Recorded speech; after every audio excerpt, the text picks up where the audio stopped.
Hello दोस्तों, आज है 19 फरवरी और आज लेकर हम आए हैं जनसत्ता का एडिटोरियल अगेन। और देखते हैं इस एडिटोरियल में क्या है। 19 फरवरी आज है। सबसे पहले देख लेते हैं, एक कोट्स आया है ओशो का। वो क्या कहता है? समाज के लिए हुए पक्षपात और संस्कारों की दास्ता को जो नहीं तोड़ सकता है वह सत्य को और स्वयं को जानने का अधिकार ही नहीं है। ठीक है। जो सत्य समाज के लिए हुए पक्षपात संस्कारों की दास्ता को नहीं तोड़ सकता, ऐसा सच जो पक्षपात नहीं मिटा सकता, ऐसा सच जो दास्ता को नहीं तोड़ सकता, वह सत्य और स्वयं को जानने का अधिकार ही नहीं है। ऐसे सच को जानना किसी काम का नहीं होगा। सबसे पहले देखते हैं कि आर्टिकल आया है। आज का आर्टिकल है कृत्रिम बुद्धिमत्ता क्षेत्र की नई चुनौतियां, मतलब आर्टिफिशियल इंटेलिजेंस में क्या क्या नई चुनौतियां हैं। जब से सुरक्षा सम्मेलन हुआ है पेरिस के अंदर, तब से इस पर आर्टिकल देखने को मिल रहे हैं। तो देखते हैं इसमें क्या। कृत्रिम बुद्धिमत्ता के क्षेत्र में नया ढांचा बनाने के लिए देश के बजट में प्रावधान किए गए हैं। उससे लगता है कि भारत में भी इसकी रफ्तार बढ़ेगी। वित्त मंत्री ने देश में एआई की शिक्षा पर खास ध्यान देने की योजना के तहत एआई सेंटर ऑफ एक्सीलेंस का प्रस्ताव दिया है। एआई सेंटर ऑफ एक्सीलेंस का प्रस्ताव दिया है वित्त मंत्री ने। चलिए पढ़ लेते हैं कि आज की इसके बारे में क्या है। प्रौद्योगिकी का एक अलिखित नियम यह है कि वह जिस जगह सबसे कम लागत और सबसे दक्षता के साथ तैयार होती है, पूरी दुनिया अपनाने के लिए उसी तरफ दौड़ पड़ती है। भैया टेक्नोलॉजी जहाँ सस्ती मिलेगी वहाँ दुनिया दौड़ेगी। आप सभी जानते हैं चाइना के जो मोबाइल हैं, चाइना की जो कंपनियाँ, उनके मोबाइल बहुत कम पैसों में बहुत सारे फीचर्स अवेलेबल कराती हैं। इसलिए आप देखते होंगे ज़्यादातर लोगों के पास चाइना के मोबाइल आपको देखने को मिलते हैं। जैसे एक दौर था जब दुनिया में आईटी प्रतिभाओं की बात होती थी तो हर कोई भारतीय मेधा का सम्मान करता था। यह रुतबा आज तक कायम है। इसी का असर है कि अमेरिकी सत्ता पर दोबारा काबिज डोनाल्ड ट्रंप ने रोजगार में अप्रवासियों के योगदान में कटौती करने के इरादे से H1 वीज़ा में तब्दीली के संकेत दिए हैं, तो अमेरिकी कंपनियां ही विरोध करने लगी हैं। भाई देखो, डोनाल्ड ट्रंप ये कह रहे हैं कि हम एक तो वीज़ा को ख़त्म करेंगे, वाला जो वीज़ा होता है, दूसरा अप्रवासियों पर काफ़ी कठोर नियम बना रहे हैं, जिससे कहीं ना कहीं अमेरिका की जो कंपनियां हैं उनको नुकसान होगा। क्यों नुकसान होगा भाई? आप सोचो, वहाँ जो कारीगर लगे हुए हैं, वहाँ जो लोग काम कर रहे हैं, असल में वो दूसरे देशों हैं, भारत से भी काफ़ी ज़्यादा है। तो अगर वही वहाँ से चले जाएंगे तो कंपनी को कुशल कारीगर कहाँ से मिल पाएंगे? तो कहीं नहीं कंपनी को नुकसान होता हुआ दिखाई देगा। इसलिए कि आईटी तकनीक और इंजीनियरिंग के मामले में आज भी अमेरिका यूरोप में भारतीयों की तूती बोलती है। जैसा मैंने अभी कहा, H1B वीज़ा पर पाबंदियां लगती हैं तो अमेरिकी कंपनियां मेहनती भारतीय युवाओं से वंचित हो सकती है। जैसा कि मैं आप बोल ही रहा था कि वहाँ फिर युवा नहीं जा पाएंगे।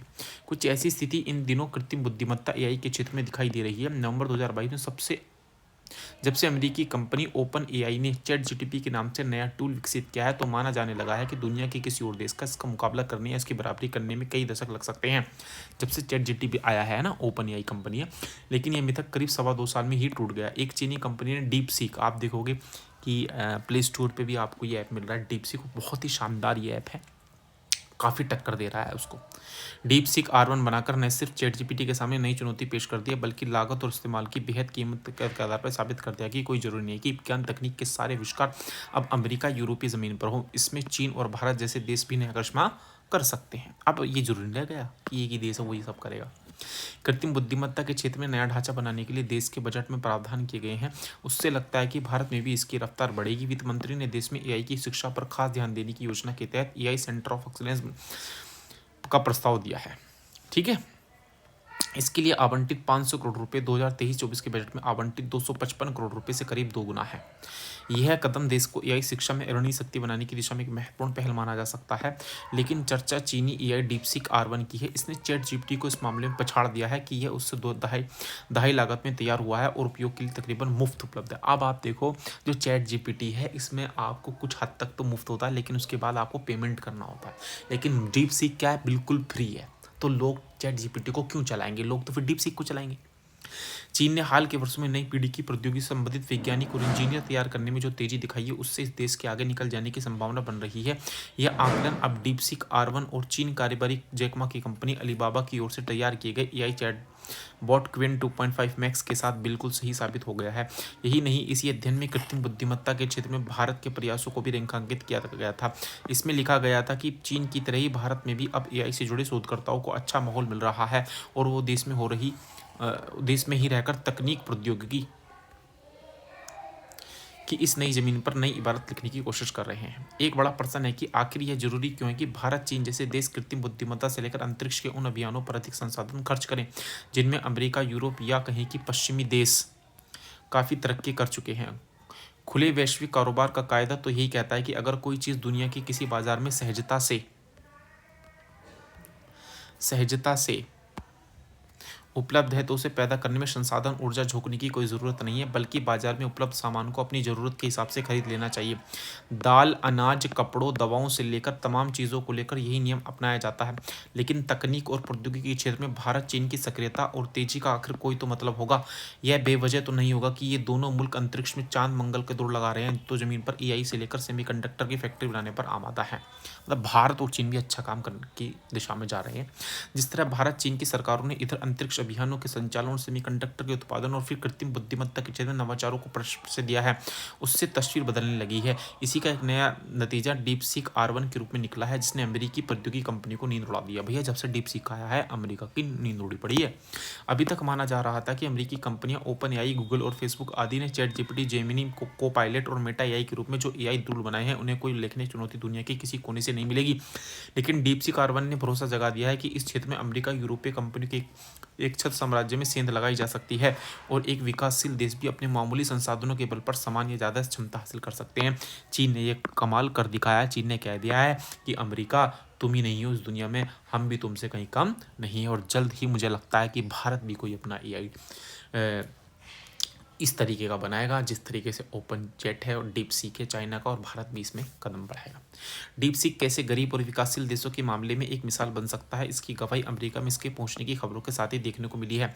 जब पता चला कि डीप सीक लागत और उपयोग में चैट जीपीटी से कई गुना सस्ता और मुफ्त है तो अमेरिकी शेयर बाजारों में हड़कंप मच गया।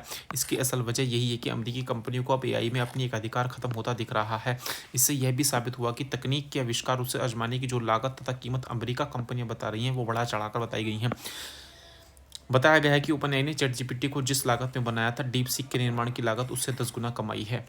उससे साबित हुआ कि कृत्रिम बुद्धिमत्ता वाले कहीं वही काम सस्ते में या फिर मुफ्त में हो सकते हैं जिनके लिए अमेरिकी कंपनियां 10 गुना ज़्यादा पैसा ले रही हैं। हालांकि डीप सीक एक चीनी आविष्कार है और टिकटॉक और पबजी से लेकर चीनी उपकरणों के जरिए जिस तरह डेटा चोरी के आरोप चीनी कंपनियों पर लगते रहे हैं, उन्हें देखते हुए डीप सीक की लेकर सतर्कता बरतने की भी जरूरत बनती है। लेकिन डीप सीक के साथ एक साथ खतरा हो रहा है। जैसे कि पबजी और टिकटॉक को लेकर पहले चीनी कंपनियों पर आरोप लगे थे कि भाई ये क्या करती हैं, डेटा चुरा लेती है। तो कहीं ना कहीं डीप सीक को अगर अपने मोबाइल में आप इंस्टॉल करते हैं तो आपके डेटा की चुराई जाने का खतरा बना रहता है। तो इसलिए बस इसमें ये कमी है ना। अब आगे इसमें क्या बात है, आगे देख लेते हैं। भारत को इस संबंध में सावधानी बरतने के साथ साथ ये कोशिश करनी होगी कि ऐसी तकनीक और प्रौद्योगिकी आधारित आविष्कारों के भारतीय संस्करण जितनी जल्दी हो सके तैयार किए जाएं ताकि उपभोक्ताओं की निजी जानकारी देश से बाहर जाने से रुक सके। अब भारत को क्या करने की कोशिश करिए, अब जब इसने लॉन्च कर दिया है तो यहाँ के लोग इसे इंस्टॉल करेंगे। जब इंस्टॉल करेंगे तो ये जानकारी उनकी बाहर जाएगी। तो भारत को जल्द से जल्द ये करना चाहिए। अब देखो सोल्यूशन पर बात चल रही है, ये भारत को अब जल्द से जल्द क्या काम करना चाहिए कि अपना कोई निजी एआई टूल ऐसा बनाए ताकि इसकी जानकारी बाहर जाने से बचे। ऐसा इसलिए करना भी जरूरी है क्योंकि ग्राहकों की निजी जानकारियों को चोरी से दुनिया भर से साइबर जालसाजी की जाती है। एआई में बराबरी करने में अभी कोई देरी इससे जुड़े ढांचे को लेकर हो सकती है। तो ये बड़ी आर्टिकल था, शानदार था, और इसमें सोल्यूशन भी सुझाया गया है कि क्या इसका सोल्यूशन होना चाहिए। चलती आगे देखते हैं पारदर्शिता का प्रश्न। आपने हाल ही में देखा होगी अभी की चीफ इलेक्शन कमीशन की नियुक्ति की गई है, जबकि सुप्रीम कोर्ट में भी उसकी सुनवाई जारी थी, लेकिन रातों रात उनकी नियुक्ति कर दी गई। तो कहीं ना कहीं इसमें थोड़ा पारदर्शिता का प्रश्न उठता जरूर है। मुख्य निर्वाचन आयुक्त के चयन को लेकर जैसे कि कयास लगाए जा रहे थे, आखिरकार वही हुआ। विपक्ष मांग करता रहा कि इस पद पर नियुक्ति के संबंध में सर्वोच्च न्यायालय की सुनवाई तक बैठक को टाल दिया जाना चाहिए, मगर सरकार ने उस मांग को अस्वीकार करते हुए राजीव कुमार को सेवानिवृत्त से एक दिन पहले ही बैठक बुला ली और नए मुख्य निर्वाचन आयुक्त की नियुक्ति कर दी गई। अब इस मामले में सर्वोच्च न्यायालय का जो भी फैसला आएगा उसका बहुत मतलब नहीं रह जाएगा, है ना। नए मुख्य निर्वाचन आयुक्त को पदोन्नत किया गया है, मगर विपक्ष उसे उचित नहीं मान रहा, है ना। दरअसल पिछले कुछ समय से जिस तरह निर्वाचन आयोग के कामकाज और उसकी कर्तव्यनिष्ठा को लेकर सवाल उठते रहे, उसमें नए निर्वाचन आयुक्त की नियुक्ति को लेकर सरकार को हड़बड़ी संदेह की गुंजाइश पैदा करती है। संवैधानिक पदों पर नियुक्ति में पारदर्शिता की अपेक्षा स्वाभाविक है। भाई आप खुद सोचो, पिछले कुछ सालों में चुनाव आयोग पर इतने सवाल खड़े हुए हैं, तो फिर भैया इसमें इतनी जल्दी दिखाने की क्या जरूरत थी। सर्वोच्च न्यायालय के अंदर सुनवाई होनी है, एक दिन रुक जाते, उसमें क्या आफत आ गई थी कि रातों रात बैठक बुलाई और रातों रात उसकी नियुक्ति कर दी। मुख्य निर्वाचन आयुक्त की नियुक्ति में निष्पक्ष शक्ति मंच लूटती रही है कि इसी संस्था से लोकतंत्र की रक्षा का भरोसा बनता है। पिछले कुछ वर्षों में निर्वाचन आयुक्तों की सरकार की मंशा के अनुरूप काम करने, मतदाता सूची और मतदाता मंशीन में गड़बड़ी कराने और मतदाता संबंधी ब्यूरो में तालमेल न होने आदि के गंभीर आरोप लगते रहे हैं। इसलिए मुख्य निर्वाचन आयुक्त की नियुक्ति में निष्पक्ष व्यवस्था की गुहार लगाते हुए सर्वोच्च न्यायालय का दरवाजा खटखटाया गया था, है ना। लेकिन हुआ क्या, जिसका डर था। हालांकि ये पहली बार नहीं कि जब भारत निर्वाचन आयोग के कामकाज के तरीकों पर सवाल उठ रहे हैं। पहले भी सरकार पर अपनी पसंद के व्यक्ति को इस पद की जिम्मेदारी सौंपने का आरोप लगा है। प्रधानमंत्री की सलाह पर राष्ट्रपति इस पद पर नियुक्ति करते थे, मगर जब निर्वाचन आयोग के कामकाज में पारदर्शिता धुंधली होने लगी तो इस नियुक्त प्रक्रिया को अदालत में चुनौती दी गई। तब सर्वोच्च न्यायालय ने व्यवस्था दी थी कि प्रधानमंत्री, नेता प्रतिपक्ष और प्रधान न्यायाधीश की 3 सदस्य वाली समिति इस पद पर नियुक्ति करेगी। मगर सरकार ने उस व्यवस्था को पलटकर कानून बना दिया कि 3 सदस्यों में से एक सदस्य प्रधान न्यायाधीश की जगह एक केंद्रीय मंत्री होगा। अब आप ये देखो, 3 आदमी हैं जो चुनाव आयुक्त को सिलेक्ट करते हैं। अब 3 में से पहले तो सुप्रीम कोर्ट ने ये कहा था कि भाई एक तो पीएम हो जाएगा, एक सीजीआई हो जाएंगे और एक लीडर ऑफ ओपोजिशन हो जाएगा, विपक्ष का नेता। लेकिन अब सरकार ने क्या किया, सीजीआई को हटाकर अपनी ही कैबिनेट मंत्री को ले लिया। अब आजकल कौन है कैबिनेट? अमित शाह जी हैं हमारे गृह मंत्री जी। तो एक तो प्रधानमंत्री जी नरेंद्र मोदी जी, अमित शाह जी और राहुल गांधी, ये 3 सिलेक्ट करते हैं। तो भैया जाहिर सी बात, और सिलेक्ट करने का तरीका क्या है, जो 2-1 से, मतलब जिसके पास 2 वोट चली गई, जिसको लेकर वो सिलेक्ट हो जाएगा। तो जाहिर सी बात है मोदी जी और अमित शाह जी तो एक ही जगह वोट डालेंगे, तो यानी कि राहुल गांधी की वोट का कोई ज़्यादा मतलब नहीं रह जाता है। इसी पर स्थगन की याचिका दायर की गई थी जिस पर सुनवाई होनी है। मगर सरकार सचमुच इस पद की निष्पक्षता को लेकर मजबूत होती तो इस संस्था की इस विवादता को मूल्यवान समझती, तो शायद इतने विवादों के बावजूद इस पर नियुक्ति की ऐसी जल्दबाजी न दिखाती। स्वतंत्र और निष्पक्ष चुनाव संवैधानिक संकल्प है। यह सभी संभव हो सकता है जब निर्वाचन आयोग स्वायत्त और निष्पक्ष ढंग से काम कर सके। अगर उसका झुकाव किसी दल विशेष या सत्ता पक्ष की तरफ होगा तो उसका असर चुनाव नतीजों पर आएगा। स्वायत्तता के साथ साथ यह भी मांग भी लगातार उठती रहेगी, निर्वाचन आयोग को एक नकदंत विहीन संस्था के बजाय अधिकार संपन्न संस्था बनाया जाना चाहिए जो आचार संहिता के उल्लंघन आदि के मामले में कठोर कार्रवाई कर सके। मगर ऐसा कोई चुनाव नहीं गुजरता जब निर्वाचन आयोग पर गंभीर आरोप नहीं लगते।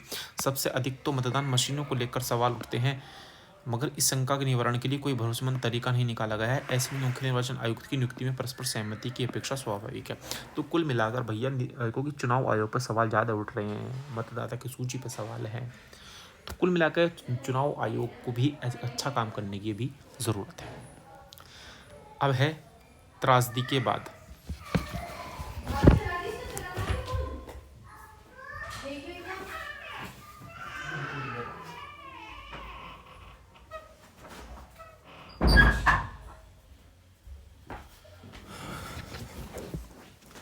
हाँ जी, नई दिल्ली रेलवे स्टेशन की घटना। अब देखो, अभी नई दिल्ली पे भगदड़ मची है, महाकुंभ में भगदड़ मची है ना। नई दिल्ली रेलवे स्टेशन की त्रासद घटना के बाद अब कुछ सख्त नियम, कायदे, कानून लागू किए गए हैं ताकि आगे वैसी स्थिति से बचा जा सके। सवाल है कि सरकार और संबंधित महकमों की नींद तभी क्यों खुलती है जब कोई हादसा हो जाता है और मामला तूल पकड़ लेता है। देखो भैया, भारत में तो ऐसा ये फैशन सा बन गया है, जब कोई घटना होगी तभी सरकार की आँख खुलती है, पहले से नहीं करते कुछ भी। प्रयागराज महाकुंभ में पहुंचने के लिए सभी राज्यों से भारी संख्या में लोग रेलवे स्टेशन पर जमा हो रहे हैं, तो यह कोई अचानक पैदा होने वाली स्थिति नहीं है। इस बात की संभावना बिल्कुल शुरू से ही थी कि नई दिल्ली स्टेशन से महाकुंभ के लिए जाने वाले लोगों की संख्या कभी भी बेलगाम हो सकती है। विडंबना है कि इसके मद्देनजर स्टेशन पर कोई भी ऐसी व्यवस्था नहीं दिखी जिससे लगे कि सरकार किसी त्रासद घटना को न होने देने की इच्छा शक्ति के साथ काम कर रही है। भैया, कोई अरेंजमेंट था ही नहीं, है ना। जब पता था इतने लोग दिल्ली स्टेशन पर आ सकते हैं तो लोगों को रोका जा सकता था रेलवे स्टेशन पर, अगर व्यवस्था होती। इसका नतीजा इस रूप में सामने आएगा कि नई दिल्ली स्टेशन पर बड़े पैमाने पर लोग पहुंचे और महाकुंभ में जाने के लिए गाड़ी पकड़ने की कोशिश में भगदड़ मच गई। कहीं ना कहीं वो ऐलान हुआ था, आपको पता है, वो तुरंत लोग भागे थे, एक नई ट्रेन चलाई गई थी।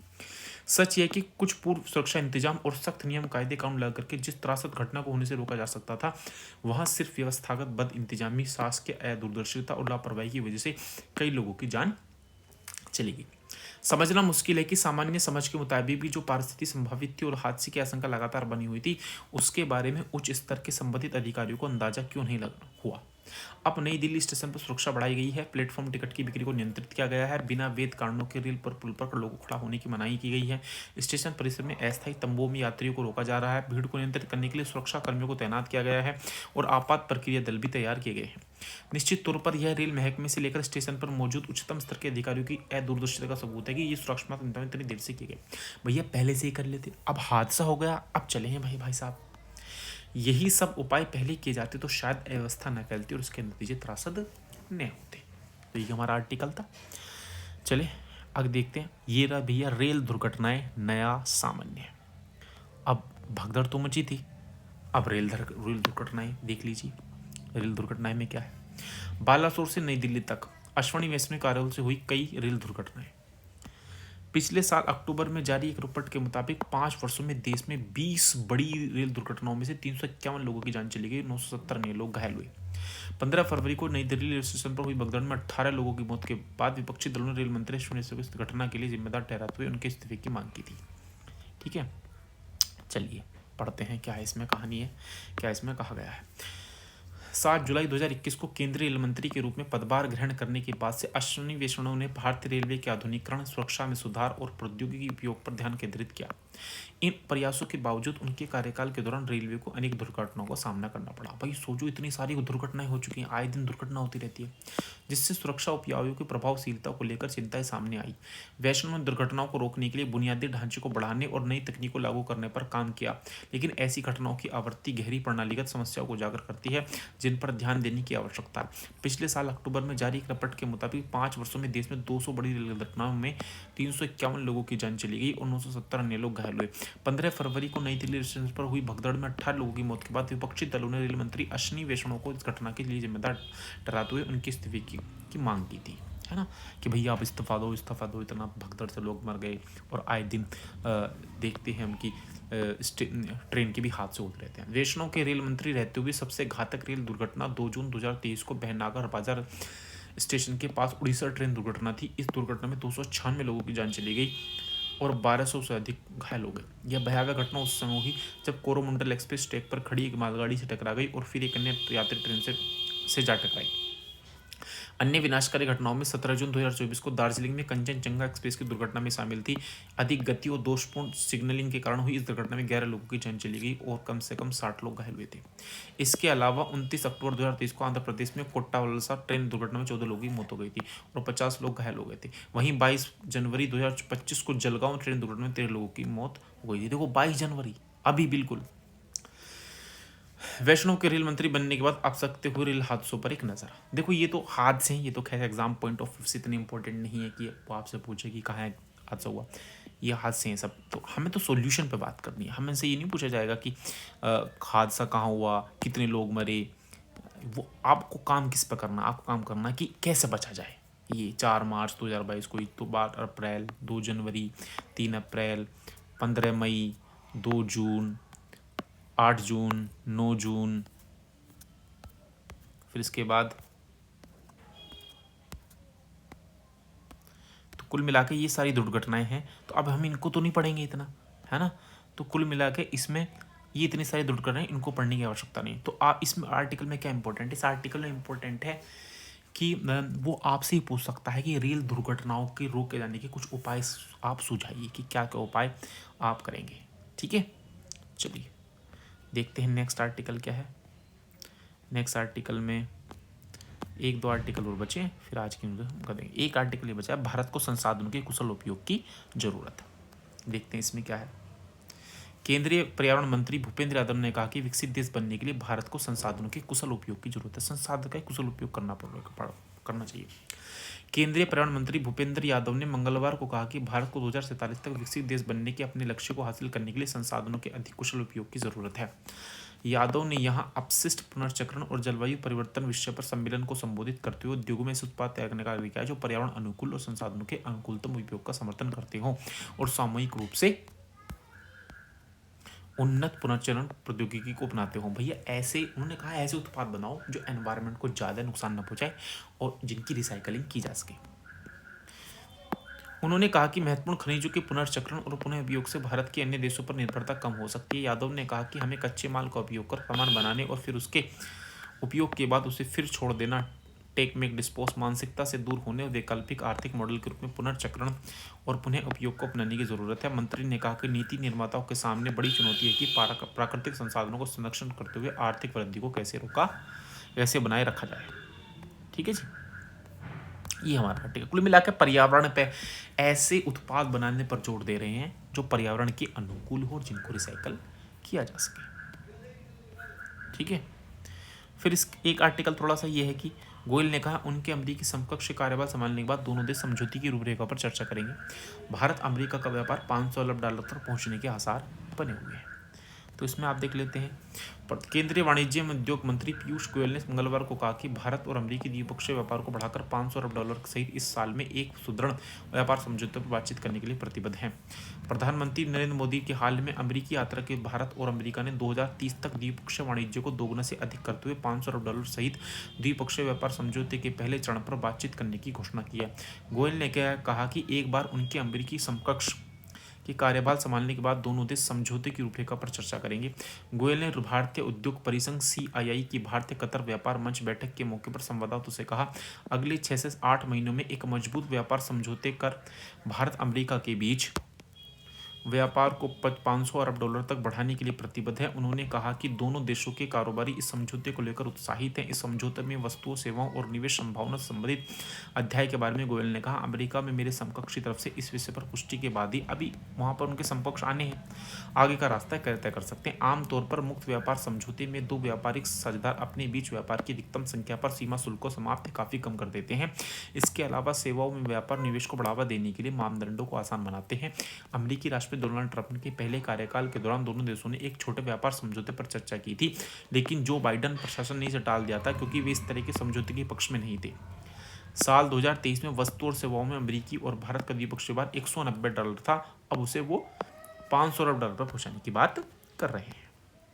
चलिए, आज का आर्टिकल हमारा खत्म।